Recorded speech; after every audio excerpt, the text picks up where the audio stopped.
국내 보험 설계사 10명 중에 5명은 보험 대리점 이른바 GA에 소속된 것으로 나타났는데요. 그런데 또 보험사랑 전속 계약을 맺고 있는 건 또 아닙니다. 그래서 금융 소비자들이 좀 유의할 점이 있는데요. 돈워리 투자백서 시간에 한번 들어보실까요? 연금박사 상담센터 이영주 대표와 함께합니다. 안녕하세요. 안녕하십니까, 이영주입니다.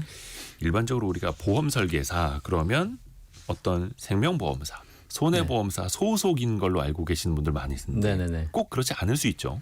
과거에는 전통적으로 이제 보험회사 소속 설계사들이 나와서 상담을 했기 때문에 네. 그렇게 알고 계신 경우가 많은데 지금 우리나라의 보험 시장을 보면 보험사 소속 설계사인 분들도 계시고 그다음에 보험 대리점 소속 설계사인 분도 계세요. 네. 보험사는 전속으로 이제 설계사를 이제 육성해서 판매 조직을 가지고 있는 거고 보험 대리점이라고 해서 외부에 이제 보험 판매 채널을 따로 설립을 해가지고 보험사와 제휴를 해서 하는 건데요. 전체 설계사 중에서 이미 절반이 넘었습니다. 숫자로만 따져도 한 28만 명 된다고 합니다. 그러니까 실제로 굉장히 여러분이 만날 수 있는 보험 설계사 중에서 2명 중에 1명은 다 보험사 소속이 아니라 보험 대리점 소속 설계사다. 이 GA라고 많이 부르는데 이게 뭐 제너럴 에이전시 이런 뜻이죠. 약자죠. 그러니까 일반 대리점? 네. 그렇죠. 뭐 가전제품 이제 양판점이 있듯이. 네, 맞습니다. 그러니까 우리가 이제 보통 전자제품 살 때 뭐 삼성전자 대리점, 뭐 LG전자 대리점 이렇게 직영 대리점 가서 산 경우가 있었잖아요. 네. 요즘은 사실 직영 가시는 분이 거의 없고 뭐 하이마트를 가거나 아니면 백화점에 가거나 이렇게 가지고 종합적으로 삼성, LG, 뭐 타사 전부 다 전시되어 있는 데 가거든요. 이런 데가 대리점입니다. 그래서 보험사 소속 전속 설계사는 그 직영이기 때문에 그 소속된 회사의 상품만 판매할 수 있는 경우를 말하는 거고 보험 대리점은 이제 다양한 보험사와 제휴가 돼서 상품을 판매할 수 있기 때문에 좀 다양한 상품을 비교 판매할 수 있는 그런 특징이 있는 거죠. 이런 설계사들이 지금 어쨌든 시장이 많이 개방이 되면서 어쨌든 GA 보험 대리점 소속 설계사들이 점점 늘어나고 있고요. 고객들도 어쨌든 한 회사의 상품을 보는 것보다 다양한 회사 상품을 비교 분석할 수 있기 때문에 좀 많이 찾고 있는 추세입니다. 그러니까 요즘에 어떻게 보면 이제 GA 보험 대리점의 힘이 더 세졌다고 하더라고요. 맞아요. 굉장히 많아졌잖아요. 뭐 인원이 절반이 넘어섰으니까 과거에는 보험 회사가 설계사들을 이렇게 핸들링하는 구조였다면 지금은 판매 조직 보험 대리점이 보험 회사에 나 당신 회사 상품과 안 팔아. 이렇게 해버리면 오히려 이제 보험회사 입장에서는 자사 상품을 많이 판매해줘야 되기 때문에 대리점 파워가 훨씬 세졌고 그쪽에 영업력이 크기 때문에 어쨌든 상품력에서도 이러한 것들이 밀리고 있는 거죠. 그러니까 어떻게 보면 이제 제조업보다 보험 제조업보다 보험 유통 판매업이 훨씬 더 이제 힘이 세진 거죠. 네, 뭐 많은 분야에서 이미 그렇게 되고 있기 때문에요. 보험도 마찬가지 판매가 좀 더 힘이 세지고 있는 상황입니다. 그러네요.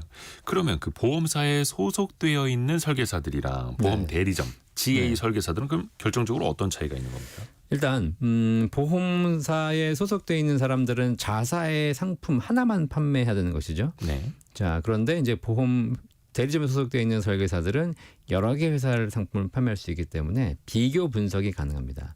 고객 입장에서는 똑같은 상품군인데 어디가 더 보험료가 저렴한지 어디가 보장이 좋은지 이런 것들을 비교할 수 있기 때문에 아무래도 보험 대리점 소속 설계사와 상담하시는 것이 비교 분석은 더 유리하죠. 삼성전자 직원이 LG전자 가전제품을 팔 수는 없는 노릇인데 그러니까요. 네. 근데 하이마트나 전자랜드에서는 삼성 거 LG 거 다 팔 수 있으니까 맞습니다. 이런 느낌으로. 네네. 그러면 고객 입장에서는 여러 가지 보험 상품을 다 이야기 들어볼 수 있는 GA 보험 대리점이 더 유리한 건 어떻습니까? 딱 보시기에는 다양한 상품이 비교 가능하기 때문에 GA 보험 대리점을 통해서 그쪽 설계사와 상담하시는 게 좋다고 생각할 수 있습니다. 네. 자, 그런데 우리가 그런 얘기가 있죠. 양이 늘어나면 질이 떨어진다. 아하. 그렇기 때문에 보험사마다 수십 가지 상품을 갖고 있기 때문에 설령 보험 대리점 소속 설계사를 하더라도 그 모든 상품을 다 알 수 없습니다. 그리고 오히려 다양한 상품을 취급하다 보니까 한 상품에 대한 세부적인 깊이 있는 지식은 좀 취약한 거죠. 그러다 보니까 오히려 좀 겉도는 상담이 될 수도 있는 그런 문제가 있어요. 아하. 그래서 그분들이 이제 깊이 있게 이걸 다 이해하고 있는지도 알아야 되는 거고. 네. 보험 설계사 입장에서는 어떻습니까? 그 한 곳에 소속되어 있는 게 나을까요? 아니면 여러 가지 상품을 같이 다 다룰 수 있는 GA가 나을까요? 아무래도 기본적으로 전속 설계사로 시작하셨던 분들이 상품력이 좀 다양한 보험 대리점을 이직하는 경향이 높거든요. 자, 그런데 가셔가지고 후회하시는 분도 많이 계세요. 아, 이직을 한 다음에? 네. 왜냐하면 전속은 상품이 하나밖에 없고 대리점으로 갔을 경우에는 상품이 다양하기 때문에 좋겠다 생각했는데 가보니까 막상 회사가 막 없어진 경우도 있고. 아, 보험 대리점이? 네, 아무래도 중소업체가 많으니까요. 그다음에 뭐 교육이나 시스템이 약한 경우도 있습니다. 그다음에 이제 수수료가 높다고 해서 이직하는 경우가 있는데 실제로 수수료가 똑같이 설계사에게 지급되는 수수료가 높다는 것은 그만큼 회사의 관리 시스템이 약하다는 거거든요. 예를 들면 이런 게 있어요. 뭐 보험사 중에 대형 보험사 같은 경우에는 네. 전속 설계사들은 고객에게 책 선물을 보낼 때 네. 그 보험사의 그 서점 사업도 같이 하고 있다 보니까 아하. 컴퓨터에 들어가서 고객 이름을 클릭하고 책을 클릭해서 딱 이렇게 이동시켜주면 바로 갑니다. 네. 그러니까 굉장히 원터치로 다 가능하죠. 전속 설계사들은. 예. 근데 대리점 설계사들은 그렇지 않고 고객에게 책 선물 한번 보내려면 본인이 책을 주문해서 아하. 받아가지고 포장해서 다시 발송 이런 부분이기 때문에 아무래도 시스템 면에서 대형 보험사의 전속 설계사보다는 훨씬 약한 게 보험 대리점이 되는 것이죠. 아하, 그 시스템이냐 아니면 조금 더 내가 많이 받는 수당이냐 이걸 그렇죠. 또 택하실 네네네. 수도 있는 거고요. 그러니까 특히 보험 상품 경우에는 전문성을 요하고 복잡하기 때문에 네. 교육이 또 되게 중요할 것 같은데 중요하죠. 교육이나 이 시스템이 약하면은 설계사의 좀 전문성이 떨어지지 않을까 좀 염려가 되기도 해요. 그럴 수 있습니다. 근데 이 대리점 소속 설계사분들 보시면 예. 스스로 알아서 잘 찾아서 하시는 분들이 계세요. 이런 분들은 적극적으로 하시기 때문에 오히려 다양한 상품이 있다 하더라도 더 전문적이고 더 좋은 상담을 하실 수 있는 분이신데 네. 그렇지 않고 일반 소극적인 설계사 그냥 뭐 알려주는 것만 배워서 판매하는 분들 이런 분들 같은 경우에 전문성이 아무래도 하락할 수 있는 것 같고요.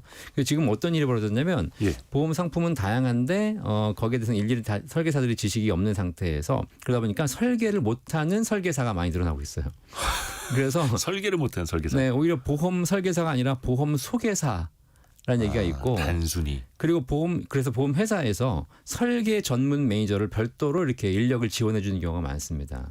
아, 그러니까 그러니까 설계는 사실상 전문 매니저가 하는 거죠. 보험 설계사가 설계를 못하니까 그냥 영업만 하시고 그렇죠. 실제 자세한 뭐라 그래야 안내 설명은 또 다른 분이 해야 되는. 그렇죠. 네. 아이고 그게 뭡니까? 그럼 뭐왜 불안전 판매가 일어날 가능성이 좀 높아지는 거잖아요. 뭐 실제로 뭐 전속 설계사라고 해서 불안전 판매를 안 하는 건 아니지만 확률적으로 보면 아무래도 대리점에서 불안전 판매가 좀 더 많이 일어나고 있는 건 사실인 것 같고요. 네. 아무래도 잘못된 정보를 전달하거나 고객의 니즈와 다른 상품을 좀 판매하는 경우 그다음에 고객의 이익보다는 이제 수수료 이제 어떤 금액 중심으로 하다 보니까 아무래도 뭐 보험료를 대납한다든가 과다한 선물을 제공한다든가 이런 문제들이 발생하고 있고요. 그다음에 법인 보험 대리점이 워낙에 작은 보험 대리점 같은 경우에는 조직적으로 사기를 하는 경우도 있습니다. 어떤 걸요? 조직적으로 예. 우리 보험 대리점에 오는 금액이 있기 때문에 그 금액을 가지고 고객과 일정한 딜을 한다든가 뭐 이렇게 해서 사실상 고객에게 뭐 뒤로 돈을 주고 뭐 앞으로 받는다든가 이런 문제들이 굉장히 많이 발생하고 있어서 그냥 이름만 빌려줘. 내가 보험금 내가 납입할게. 그렇죠. 대신에 이게 나에게 수당 좀 떨어져야 돼. 이런 식으로. 네, 일반 보험 전속에서는 발생할 수 없는 금융 감독을 받고 있기 때문에 안 되는 것이지만 아무래도 보험 대리점은 금융 감독 당국의 영향력이 좀 떨어지다 보니 이런 문제들이 발생하는 경우가 종종 있습니다. 그러게요. 그래서 이런 불안전 판매라든지 뭐 이렇게 수당 중심으로 어떻게 보면 이제 허수의 보험 상품에 가입하는 행위 이런 걸 좀 단속을 해야겠네요. 아무래도 그래서 금감원에서 GA 운영 위험 평가 제도를 시행한다고 하거든요. 예. 그래서 계약이 얼마나 잘 유지되는지, 불안전 판매율이 높지 않은지, 그다음에 수수료를 지급한 데 있어서 과도하게 지급함으로써 오히려 보험에 대한 전문성보다는 뭐 수수료 중심의 판매가 되고 있지 않는지 이런 것들을 평가해서 불시한주의에 대해서는 여러 가지 의무 조항을 많이 단다고 해요. 이런 것들이 빨리 좀 시행돼서 사실 뭐 법인 보험 대리점 설계사라고 해가지고 다 문제가 있는 건 아님에도 불구하고 네. 이렇게 매도당하는 경우들이 있거든요. 아하. 그런 부분은 좀 빨리 대책이 필요한 것 같습니다. 그러면 좋은 보험 설계사는 어떤 기준으로 우리가 좀 골라야 됩니까? 대부분 이제 주변에서 소개받는 경우가 많아요. 네네네. 뭐 아시는 분 지인 통해서 하는 경우가 많은데요. 네. 제가 한 20년 이 금융업계에 있다 보니 일단 한 분야를 제대로 상담하는 설계사가 제일 잘하는 것 같다. 다양하게 한다고 해가지고 뭐 꼭 다 잘할 수 있는 건 아닌 것 같고 그 다음에 뭐 기본적인 자격증들 많이 도입되어 있습니다. 뭐 우수 인증 설계사라든가 여러 가지 자격증을 꼭 한번 확인해 보시는 게 좋을 것 같고 네. 그 다음 무엇보다도 좀 오래 하신 분들이 아무래도 좀 더 경력이 있고 이미 안전성이 검증된 분들이니까 그런 분들을 또 만나시는 게 좋지 않을까 생각됩니다. 그렇죠. 보험 설계사 이제 새롭게 관심 갖는 분들도 계실 겁니다. 이직을 통해서나 아니면 새로운 직업으로 그분들은 좀 어떤 걸 유의하면 좋으실까요? 최근에 뭐 퇴직하시면서 제2의 뭐 잡을 찾으면서 보험 설계사로 가시는 분들이 계신데요. 네. 이게 진입 장벽이 낮기 때문에 많이들 가시거든요. 그런데 결국은 보험에 대한 전문성이 필요하기 때문에 돈을 많이 준다고 회사를 선택하지 마시고 나에게 전문적인 상품과 영업에 대한 교육을 잘 시켜주는 회사. 그리고 단기적인 소득보다는 좀 장기적인 직업의 관점으로 접근해서 뭐 한 1, 2년 하고 말아야지 이런 것보다는 고객의 이익을 위해서 올바른 보험을 제대로 전달할 수 있는 그런 회사로 가시는 게 제일 좋겠다는 생각이 듭니다. 어떻게 보면 그게 아주 기본이자 본질인 건데요. 네. 그렇죠. 다시 한번 또 생각해 볼 수 있는 그런 기회였습니다. 연금박사 상담센터 이영주 대표였습니다. 고맙습니다. 감사합니다. 감사합니다.